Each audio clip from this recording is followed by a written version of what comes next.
کے بغیر کھا لیں گے تو کل قیامت میں اس کا بدلہ دینا پڑے گا۔ اور اسی طرح ایک اور عمر بن عبدالعزیز رحمت اللہ علیہ، یہ بہت بڑے بادشاہ ہے، اپنے وقت کے خلیفہ ہے، اور انہوں نے ایک مرتبہ اپنی بیٹی سے پانی منگوایا، اپنی بیٹی سے پانی منگوایا اور پانی لانے میں دیر ہو گئی۔ شخص نے، عمر بن عبدالعزیز نے اپنی بیوی سے کہا کہ کیا ہو گیا کہ میرے بال بچے نافرمان ہو گئے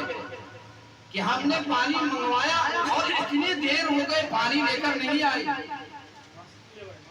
تو بیوی نے کہا کہ ماجرا یہ نہیں ہے، آپ کی جو لڑکی ہے وہ خلیفہ وقت ہے، اس وقت امیر المؤمنین ہے۔ اس شخص نے کہا کہ بات یہ ہے کہ آپ کی بیٹی کی پیجامہ پھٹا ہوا ہے،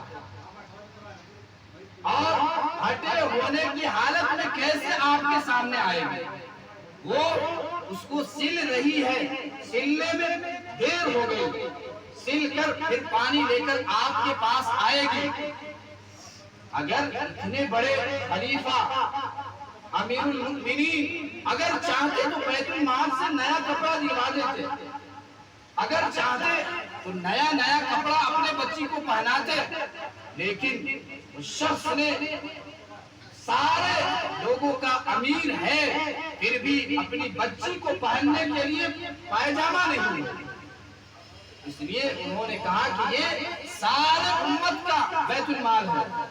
اگر ہم ان کی اجازت کے بغیر ایک لقمہ کھا لے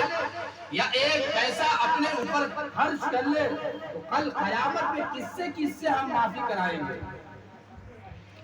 اور بیت المال میں جایا کرتے تھے تو ناک کو بند کر لیتے تھے تاکہ بیت المال میں مشک بھی ہوتا تھا، خوشبو بھی ہوتا تھا، تاکہ وہ خوشبو ہمارے ناک تک نہ پہنچے، اس سے ہم فائدہ نہ اٹھائے۔ تب تو اتنے بڑے وہ لوگ گزرے ہیں،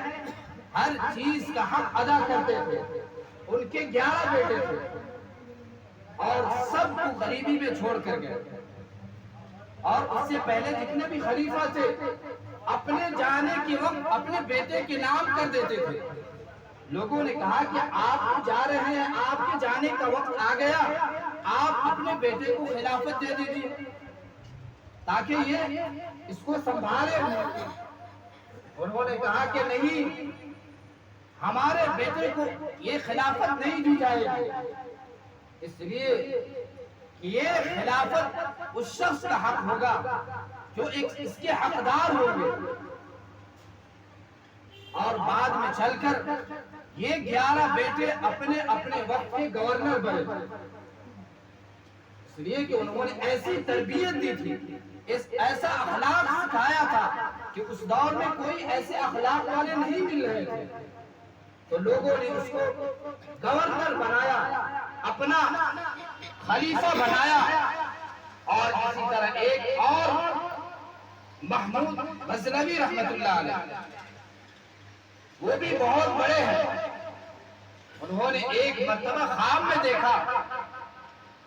کہ میرا جنت میں ایک محل بنا ہوا ہے، اور محمود غزنوی رحمت اللہ علیہ اپنے محل میں داخل ہو رہے ہیں، تو فرشتے نے کہا کہ نہیں، آپ ابھی داخل نہیں ہو سکتے، آپ کا یہاں داخل ہونا ممنوع ہے۔ انہوں نے کہا کہ کیوں، جب ہمارا یہ محل ہے؟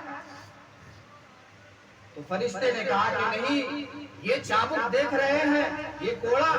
جو دیوار پر لگا ہوا ہے، آپ نے یہ کوڑا کسی کو مارا تھا، اس لیے ابھی آپ کو اس محل میں داخل ہونا ممنوع ہے۔ وہ نیند سے بیدار ہو گئے اور پریشان ہو گئے، اور سارے لوگوں میں اعلان لگایا کہ ہم نے کس پر چابک مارا تھا، یہ کوڑا کس کو لگایا تھا، آج آئے اور ہم سے یہ حق لے لے، آج اپنا حق ہم سے لے لے، ہمیں کسی پر ہم نے ظلم کیا تھا، یہ ظلم کا بدلہ آج ہم سے لے لے۔ اتنا ایک کوڑا مارنے کی وجہ سے اللہ تعالیٰ نے ان کے لیے جنت میں داخل ہونا ممنوع کر دیا۔ تو آج ہم سوچے کہ آج ہم کتنا لوگوں پر ظلم کر رہے ہیں، آج ہم کس کے ساتھ کتنا ناانصافی کر رہے ہیں، آج ہم لوگوں کا حق مار کر، لوگوں کا پیسہ لوٹ کر ہم مالدار بن جاتے ہیں۔ مالداری تو دنیا میں ہو جائے گی، لیکن یہ مالداری اگر یہ بندے نے معاف نہیں کیا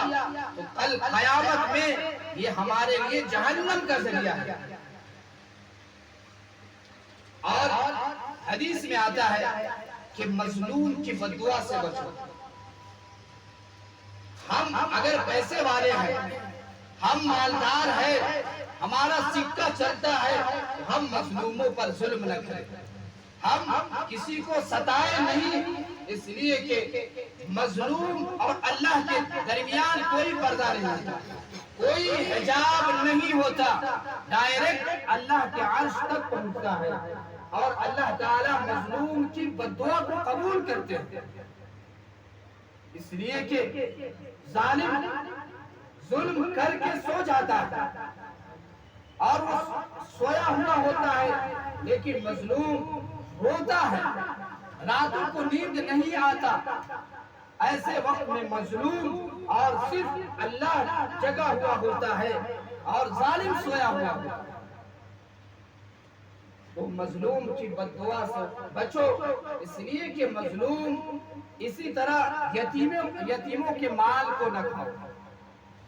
اللہ تعالیٰ نے قرآن میں کہا کہ یتیم کے مال کو مت کھاؤ، اس لیے کہ یتیم ایک نابالغ بچہ ہوتا ہے، اور نابالغ بچے کا مال کھانا ہمارے لیے جائز نہیں ہے۔ اس لیے آج بہت گھروں میں ہوتا ہے کہ یتیم کا باپ دنیا سے رخصت ہو جاتا ہے اور چچا اس کے مال سے کھاتا پیتا ہے، چچا اس کے مال کو اپنے استعمال میں لاتا ہے، تو ایسا شخص بھی اس سے پرہیز کرے، اس سے بچے، کل قیامت میں اس کا بھی آپ کو بدلہ دینا پڑے گا۔ ہم یہ نہ سمجھے کہ یہ ہمارا مال ہے، بلکہ یتیم کا حصہ ہے، اللہ نے حق دیا ہے، یتیم جو ہوا ہے اس کو بھی اللہ تعالیٰ نے حق دیا ہے کہ باپ کے مال میں میراث اس کا ہے،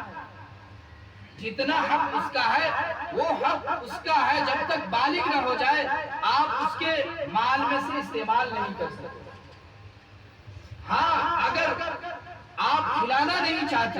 تو اس کے مال سے اسی کو صرف کھلائے، یہ نہیں کہ اس کے مال کو بیچ کر آپ بھی کھا رہے ہیں اس یتیم کو بھی کھلا رہے ہیں،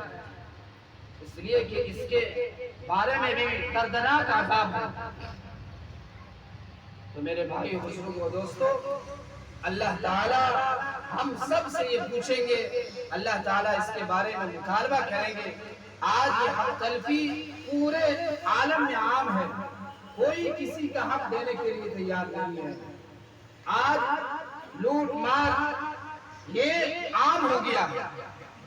ہم سمجھتے ہیں کہ یہی ہمارے لیے اچھا ہوا کہ ہم فلاں کے پیسے کو چھین کر ہم فلاں بزنس میں یا فلاں زمین خریدنے میں لگا دیں،